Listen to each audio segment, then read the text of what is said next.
انسان بنانے کی فیکٹری میرے بھائیوں نظر آئے تو ہمیں کچھ نہ کچھ وقت ان فیکٹریوں میں لگانا چاہیے. اس لیے مدرسہ خادم الاسلام بھی منڈاور میں انسان بنانے کی فیکٹری ہے. یہی وہ فیکٹری ہے کہ جہاں انسان تیار ہوتے ہیں, جہاں بچوں کو انسان بنایا جاتا ہے. اس لیے یہ مدرسوں کے علاوہ آپ کو کہیں انسان بنانے کی فیکٹری دنیا میں نظر نہیں آئے گی. آپ رات میں چراغ لے کر کے ڈھونڈیں, دن میں چشمہ لگا کر کے ڈھونڈیں, ان مدرسوں کے علاوہ کہیں کسی کو انسان نہیں بنایا جاتا. یہ بات اس لیے عرض کر دی کہ آپ کو چھوڑیں گے, ورنہ اس طرح کی بات عام طور سے میں اس طرح نہیں کرتا. لیکن آج جو کہ آپ حضرات سن رہے ہیں وہ الگ بات ہے کہ حضرات ابھی سستی میں ہے. طبیعت تو یہ چاہ رہی ہے کہ آپ کو اور زیادہ سنایا جائے, لیکن آپ کے پروگرام 2 گھنٹے اور چلنا چاہتے ہیں کہ جہاں ہمارے اس ملک میں ٹماٹر 200 روپے کلو سے پھر 40 پر آ گیا ہو, جہاں جو ہے چندریان پھر چاند پر پہنچ گیا ہو. لوگ بڑے بڑے دعوے کر رہے ہیں کہ چاند پر زمین خریدی جائے گی, چاند پر پلاٹنگ ہوگی, چاند پر ہم مکان بنائیں گے. میں آپ سے عرض کر دوں کہ یہ چاند اور سورج جو آسمان پر نظر آ رہے ہیں میرے بھائیوں, یہ آسمان پر چمکنے والا ایک ستارہ اتنا بڑا ہے کہ اگر ستارہ ٹوٹ کر زمین پر گر جائے تو یہ زمین کو ایسے ڈھانپ لے جیسے ایک کپل جو ہے ایک پلیٹ کسی اس کو ہانڈی کو ڈھانپ لیتی ہے, اس طرح ہی زمین کو ڈھانپ لے گا. اب سورج کتنا اس سے زیادہ بڑا ہوگا, چاند اس سے کتنا زیادہ بڑا ہوگا, چندریان پھر کیسے چاند پر پہنچا ہوگا.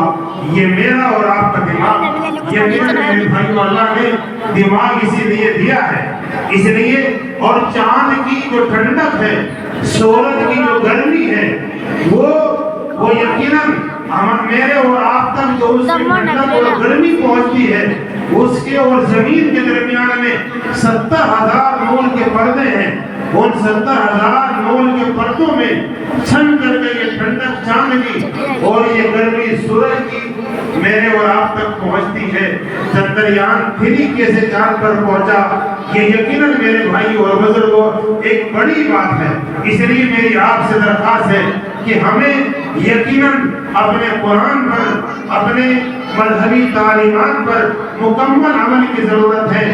ہمیں اور آپ کو یقیناً قرآن سے اپنے آپ کو وابستہ کرنے کی ضرورت ہے. تو میرے حدیث صاحب کو پھر ذہن میں گردش نہیں کرے گا, ذہن میں طرح طرح کے خیالات بھی ٹکرائیں گے.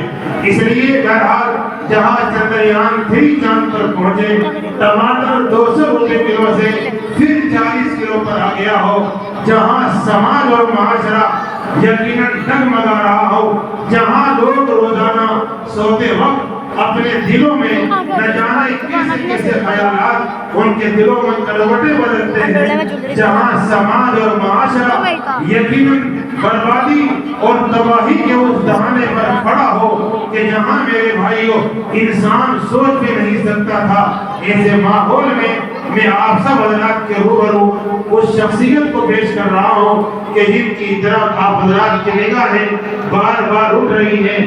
آپ حضرات دیکھ رہے ہیں کہ جو دل کی دوا ہے وہ دوا کیوں نہیں دیتے, حضرت مولانا مفتی محمد ذاکر کو بلا کیوں نہیں دیتے. اس لیے اب میں بلا کسی تاخیر اور ترغیب کے اس نوجوان خطیب کو, جس کو میں اور آپ ہمارا یہ پورا ضلع شاملی حضرت مولانا مفتی محمد ذاکر صاحب کے نام سے جانتا ہے. مفتی محمد ذاکر صاحب ضلع شاملی میں استادی کے میدان میں اسلامی خدمات انجام دے رہے ہیں کہ جہاں 1857 میں ہمارے علماء نے وہ قربانیاں پیش کی تھی کہ جن کی قربانی کے نتیجے میں ہمارا یہ ملک آزاد ہوا تھا.